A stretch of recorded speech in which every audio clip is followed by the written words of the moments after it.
Confiram as inscrições. Uma sexta-feira de extrema tensão no mundo e em especial na região do Extremo Oriente. Essa região do Extremo Oriente que aguarda a visita da Nancy Pelosi. Não se sabe ainda se ela realmente irá ou não a Taiwan. Os fatos das últimas horas. Os chineses decretaram uma série de zonas de exclusão com o pretexto da realização de exercícios com fogo real, zonas de exclusão marítimas, e o exército chinês também tweetou a respeito da necessidade de seus soldados se prepararem para a guerra.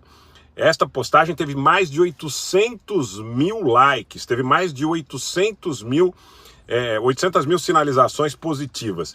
Enquanto nos Estados Unidos o senador Blackburn diz que se a aeronave que eventualmente carregue a Nancy Pelosi a Taiwan for objeto de qualquer tipo de ação chinesa hostil, ou que se eventualmente numa situação extrema ela for derrubada, isso significaria um ato de guerra, uma declaração de guerra da República Popular da China em relação aos Estados Unidos. Então nós estamos assistindo, o exército chinês tweetou pedindo aos seus soldados que se preparem para a guerra. Zonas de exclusão marítimas foram instituídas.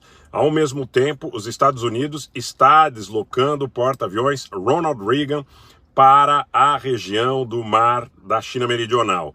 Então nós estamos assistindo algumas situações em série que desencadeiam, pelo menos por parte dos especialistas, muita gente aí no Global Times, no Morning Post, que é editado no sul da China, falando sobre a possibilidade real de um conflito de grandes proporções.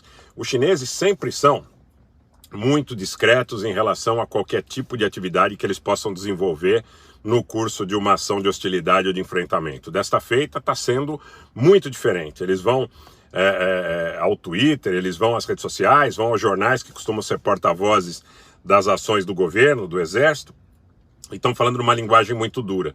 E nos Estados Unidos as respostas começam também a subir de tom. A própria Pelosi teria dito antes de embarcar para o Extremo Oriente que ela não deve satisfação do destino da viagem dela a nenhum governo estrangeiro.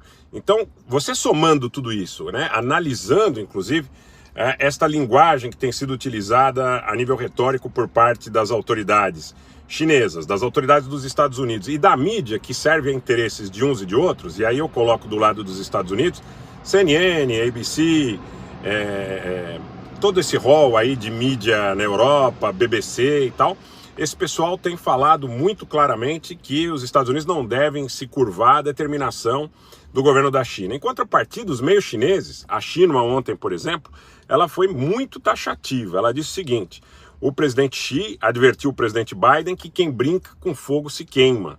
Não é? E hoje, durante todo o dia, eles seguem dizendo que se efetivamente a Nancy Pelosi for a Taiwan, ou tentar, alguns meios dizem, se ela tentar ingressar em Taiwan, que esse ato não ficará sem resposta.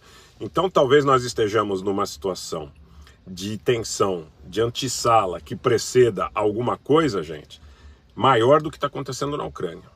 Porque desta feita seria um enfrentamento já não mais utilizando um proxy, já não mais utilizando uma Ucrânia para enfrentar a Rússia, mas seria uma autoridade dos Estados Unidos diretamente envolvida, e por mais que eventualmente Taiwan poderia ou pudesse ser utilizado como proxy dentro desse contexto, dentro dessa situação, lembro que há pouco eu conversava nos bastidores a respeito da diferença da situação de Taiwan e China em relação, por exemplo, a Donetsk, Lugansk, a República de Artsakh, de Nagorno-Karabakh, a Transnistria, porque não é uma situação que envolva um conflito étnico ou interestatal.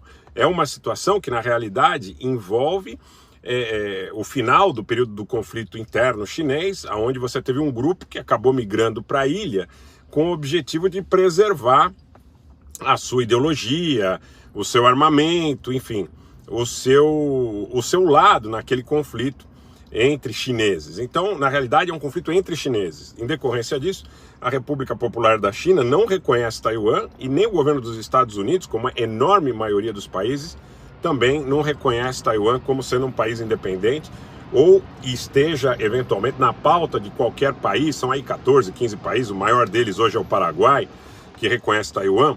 Tá? Não está na agenda hoje do mundo reconhecer Taiwan como país independente. Majoritariamente esse é um fato que está fora da agenda. E essa escalada, ela envolveria, como eu disse, por mais que Taiwan pudesse ou possa ser utilizado como proxy, uma autoridade de altíssimo nível dos Estados Unidos. como presidente da Câmara, ela efetivamente é uma autoridade de altíssimo nível. Se a Nancy Pelosi tentar ingressar em Taiwan e o seu avião, ou tem gente que diz que ela vai buscar um acesso marítimo pela base de Okinawa, for interpelado, já há gente, inclusive na China, postando, inclusive meios oficiais chineses, dizendo que a Força Aérea Chinesa, no caso de uma tentativa de ingresso por via aérea, pode inclusive disparar tiros de advertência. Eles chegam até a linguagem de que os caças chineses poderiam subir, buscar uma abordagem que, se não fossem respeitados, poderiam, eles já vão para a linguagem do tiro de advertência, o que está muito próximo, eventualmente, do abate da aeronave. Então, eu vejo, nesse momento, a gente está ligado 24 horas, a cada segundo, a cada minuto, conversando, nós aqui no Brasil, com os nossos amigos, os nossos meios de informação, lá fora, no exterior, nos Estados Unidos, na Europa, o tempo todo especialistas em China aqui no Brasil sendo consultados durante todo o dia, porque nós queremos saber qual é o risco real dessa situação descambar para algo sem controle. E eu vejo dessa vez com muita